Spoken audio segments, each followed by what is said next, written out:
how girls were in like the 1800s and like early 1900s, where it's like a real woman. Like, for context, this video is a stitch of a stitch where a man is explaining that he is trying to find a wife at church and says he is frustrated that girls aren't like they used to be in the 18 and 1900s, where their favorite thing was to cook and clean and they were excited to be married.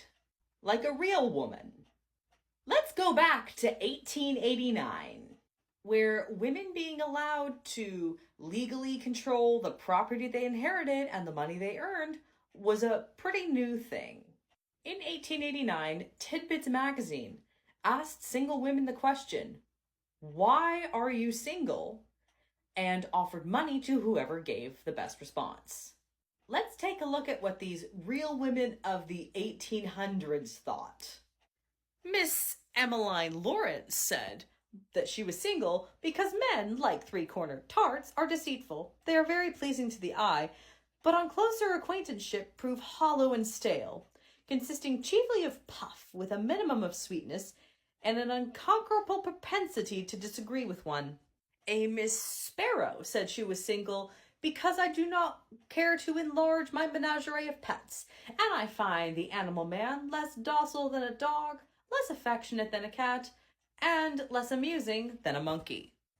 A Miss Florence Watts stated she was single because I have other professions open to me in which the hours are shorter, the work more agreeable, and the pay possibly better.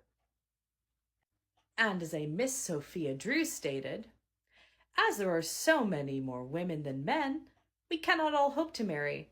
But please don't think I am dissatisfied. I am now only a dairymaid.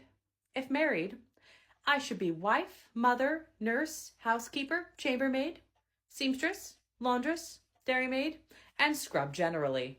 Now, yes, there are, and probably always will be, lots of women who want to get married and want to be homemakers. And that's great if that's what they want.